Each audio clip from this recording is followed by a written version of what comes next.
Tonight, it's a moment that so many survivors thought they might never see has arrived. The bill they fought for, demanding the release of the Epstein files, is set to hit President Trump's desk as soon as tomorrow. Only one member of Congress, Republican Congressman Clay Higgins of Louisiana, voted against this bill, a bill that Republican leaders in the White House have been trying to kill since July. In a surprising turn of events here in Washington, the Senate actually agreed to pass it unanimously, sending it to the White House faster than most people here had expected. President Trump responded tonight saying, quote, "I don't care when the Senate passes the House bill, whether tonight or at some other time in the near future, because," he says, he wants Republicans to get back to talking about their accomplishments instead. Of course, this whole process could have been avoided, given this is actually something the president could have ordered on his own for the Justice Department to release these files. But when the president has been asked about that in recent days, he's reacted with flashes of anger instead. Mr. President, why wait for Congress to release the Epstein files? Why not just do it now? You know, it's not the question that I mind, it's your attitude. I think you are a terrible reporter. It's the way you ask these questions. Sir, if there's nothing incriminating in the files, Venezuela,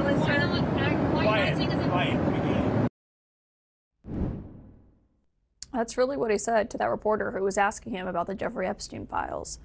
Now, here in Washington today, the women who survived Jeffrey Epstein's abuse returned to the Capitol. They were actually in the House gallery to witness this moment as the bill finally passed in the House for themselves, and as they delivered an unmistakable message to all of those members and all of those lawmakers gathered in that room. To the President of the United States of America, who is not here today, I want to send a clear message to you. While I do understand that your position has changed on the Epstein files, and I'm grateful that you have pledged to sign this bill, I can't help to be skeptical of what the agenda is. I beg you, President Trump, please stop making this political. It is not about you, President Trump. You are our president. Please start acting like it. The reversals on this bill really show you how unexpected this moment truly was. The Senate Majority Leader, John Thune, said in July that it was unlikely that the Senate would even take this up. Tonight, he's allowing it to pass as soon as it arrives in his chamber. House Speaker Mike Johnson blocked it for months. He described it as a flawed bill, said this was all a moot point. Tonight, he voted for it. But it was 3 Republican women who refused to reverse themselves, including Marjorie Taylor Greene. Amid her own falling out with Trump, the fire-breathing Congresswoman from Georgia has broken with the president on several fronts, including his handling of the Epstein saga. I'll tell you right now, this has been one of the most destructive things to MAGA. Watching this actually turn into a fight has ripped MAGA apart.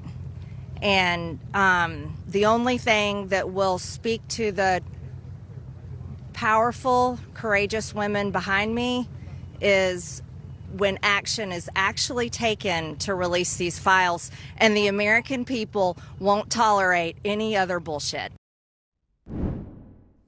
Moments ago, I sat down with 3 women who say that Jeffrey Epstein abused them: Jenalisa Jones, Wendy Avis, and Lisa Phillips, as well as the 2 members of Congress who led the effort that culminated in an unlikely victory tonight. That's Democratic Congressman Ro Khanna of California and Republican Congressman Thomas Massie of Kentucky.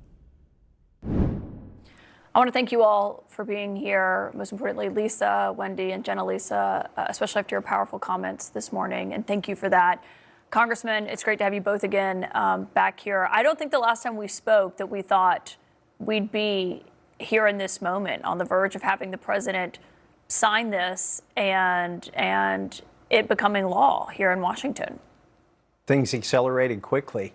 Things don't move forever in Washington, D.C., and then all of a sudden they do, and that's what happened. But 427 to 1 over in the House. It was unanimous in the Senate. Congressman Massie, for you, as the Republican who led this, obviously bipartisan, but as the Republican who led this, what do you say to those members who for months refused to put their names on your discharge petition and then wound up voting for this today? All that's necessary for evil to prevail is for good men to do nothing. And we had good men doing nothing for 5 months. And really, our speaker was disparaging our legislation for 5 months. He ended up voting for it. And he could have saved us all a lot of trouble. He could have brought justice to the survivors here 5 months sooner if he just brought the bill to the floor. Justice could have been brought 5 months sooner. I mean, there was one member, Clay Higgins, who voted against it. Have you spoken to him or heard why exactly he was opposed to this when every single other member of the House voted for it? No, Thomas tells me that he thought it was hypocritical for Speaker Johnson to be saying it's a bad bill, and then suddenly telling everyone to vote for it. But the important things here is the survivors. I mean, they had to come to the Capitol twice, once on September 3rd, when the story was dying, when the Speaker had shut down Congress, and they really caught the nation's attention. That gave us momentum. Look, we had to overcome the president. We had to overcome the cabinet. We had to overcome the speaker. We had to overcome the Congress being shut down. We had to overcome them not swearing in the 218th member of Congress. And the only reason it happened is that the survivors came twice, and then they came again today, and the powerful stories that they told. And the president ultimately saw that he was going to lose 50, 60, 70, even more votes. And he said, look, I don't want to do that. I'm going to sign it. He should have the survivors there when he signs it. That's the one thing I really think is important, because the President of the United States should acknowledge what happened to these women and how they were raped, how they were abused. This is not a hoax. That would be such a powerful statement. And him saying that this Epstein class needs to be held accountable, they need to go. Jenna Lisa, you're shaking your head yes when Congressman Khanna is saying that the president should have you and the other survivors there when he signs this bill. He owes us that much. He owes us an apology, for sure. And I think that would be one way of showing some remorse for this drawn-out process that didn't need to be. And you don't see this in a political way. I was listening to you this morning. You said you voted for President Trump, actually, but your plea was to stop making this about him and to essentially start making it about y'all. Yeah, I mean, he really ran his campaign on this. This is why I voted for him. This release of these files has been so important to me for so long that when he ran with that, I really had some hope that someone was going to do something about it, no matter what the motive was, right, behind it, that he was going to release them and so solidarity with us. But then he completely flipped. And I mean, he was even working with our lawyers and stuff. So it was really hard to go from helping us to completely turning on us and then calling it a Democratic hoax when he knew it wasn't. So he thought it was just a political play, and I think that was wrong, and I think that added fuel to the fire against both parties and where it didn't need to be. Wendy, do you think that what happened today on Capitol Hill and what the congressmen here have been fighting for helps put survivors back at the forefront of this instead of politics being at the front of this? I think it's our best attempt yet, yes.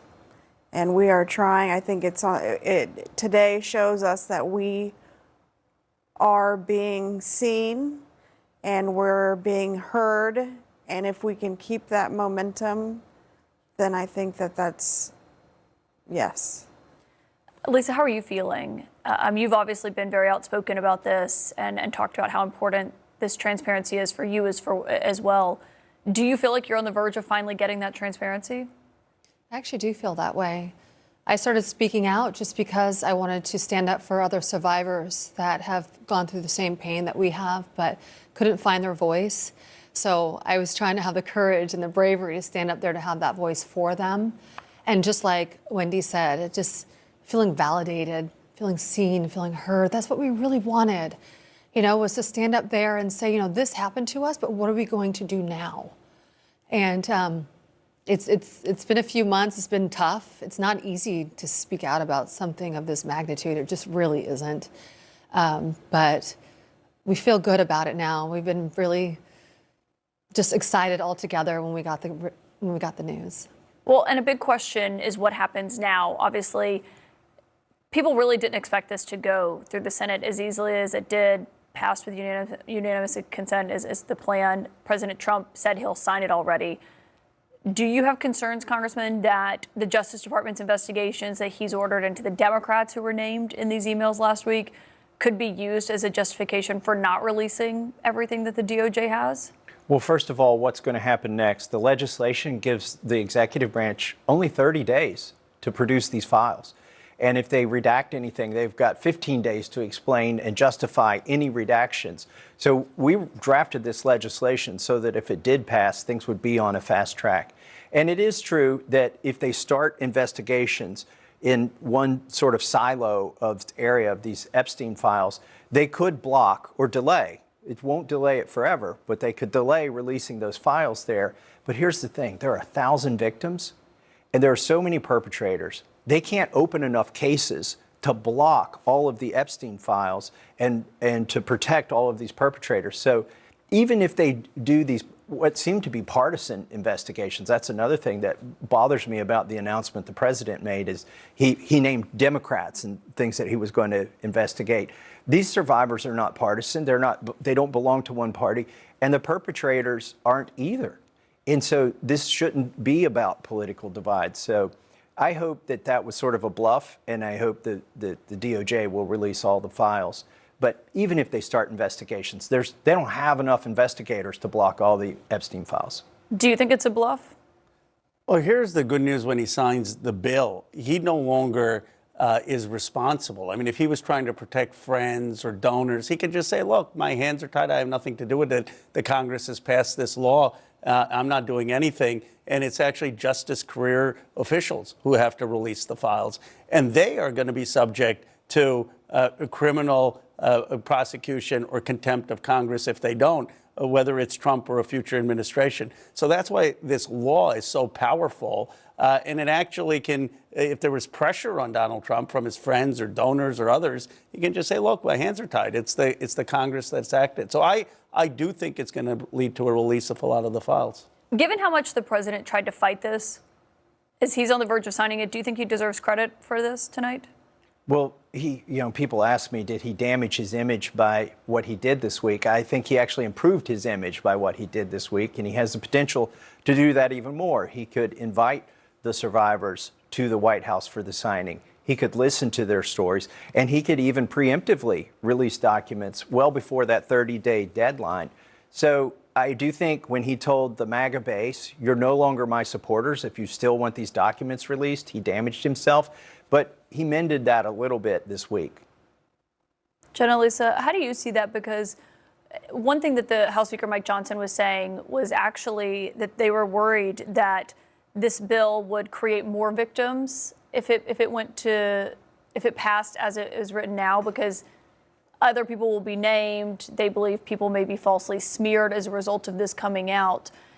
As someone who, as you spoke today so candidly about being, in the 9th grade, and you showed your picture of how young you were when all of this started, how do you view that? Well, I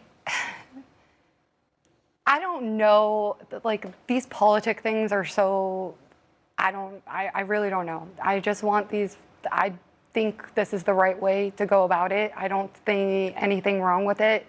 I think we've waited too long for the files and that we just need to get them out. So I don't have an issue as a survivor at all with this bill. I don't think any of us that have stood up, I don't think what he thinks could be smearing to someone else. I mean, a little bit of embarrassment because you hung out with the wrong person. I think we've suffered enough embarrassment by having to put ourselves out there. So, I mean, take the little hit if you have to. If you didn't really have anything wrong doing, then I don't think you have anything to worry about. Yeah, and also it doesn't really make sense either, because you can't really smear a name because there's so much evidence within the files that I don't think it's even possible. Yeah. I think it's going to be pretty accurate.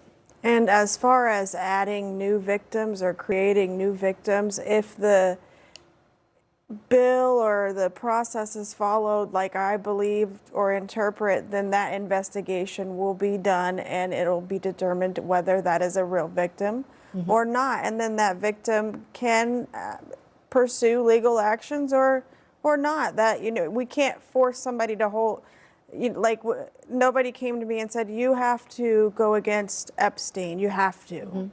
So then it's on them. So I think that, and it could create more victims that are too scared to come out because they think that there's no proof And we just found the proof for you to say your truth. And that through the investigation will maybe prove that there are other victims out there. What recourse do you have if the administration doesn't release what it has? What will you do as the two who led this charge and were the originals that are the reason we're here tonight? Well, as Rose said, there are criminal penalties if they don't follow the law. And that's the recourse that we would follow. We undertook a very steep hill, a steep climb to get this done. There have been subpoenas, there have been resolutions, there's been an oversight committee. Those are all sort of Mother May I requests to the administration. We decided to do this as a law, which means it has to pass both chambers and even be signed by the man who was opposed to it. At least be presented to him. He could have always vetoed it. And because we're going to overcome all three of those hurdles, our recourse is legal now. These people could eventually go to jail for not releasing these files. What does it say that we're even here tonight? I mean, because we have spoken so many times about the improbability of this happening. I know you had done the math about how 4%, often a discharge petition ever makes it through. It's incredibly rare. I mean, you two are very seasoned officials here in Washington. This is not somewhere where even a week ago it was clear that this was happening.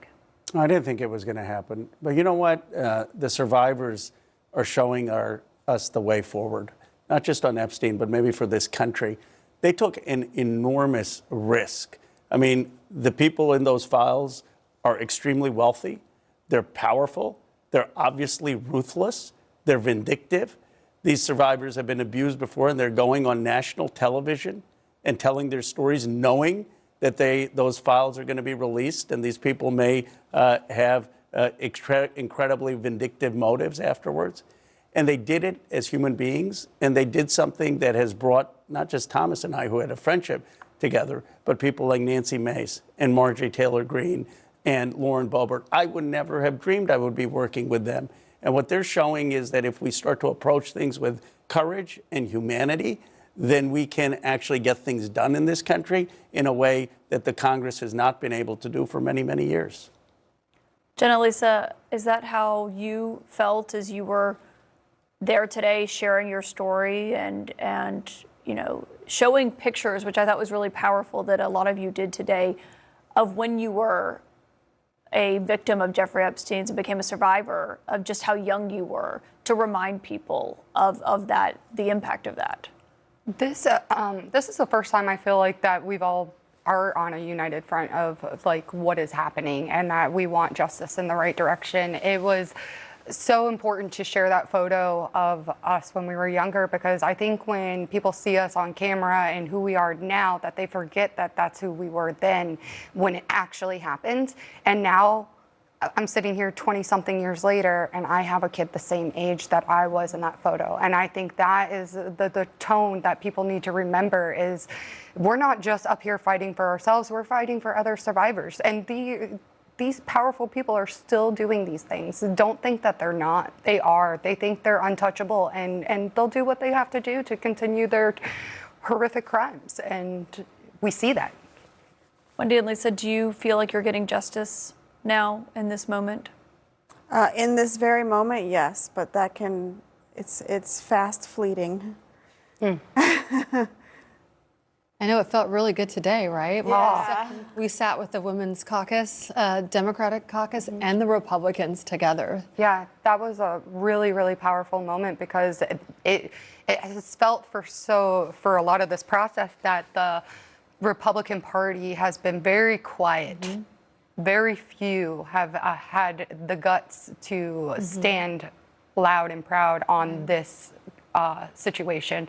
And so to have those women come in and speak with us and have that type of support and to see both parties together on something is very powerful, because our country has been so divided for so very long, and it's just horrific to watch. So to see those beautiful moments that the public didn't get to see, and that was personal and private, and to be with the Democratic Women's Caucus as we found out that the Senate had passed it. I mean, I'm sure there will be photos floating around, but it was the first time in a long time that we had some happy tears.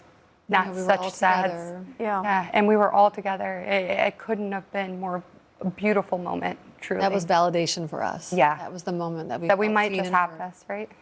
Jenna, Lisa, Wendy, Lisa, thank you so much for being here. Congressman, you as well for joining us multiple times and obviously leading on this. Thank you all so much. Thank you. you. Thank you for your support.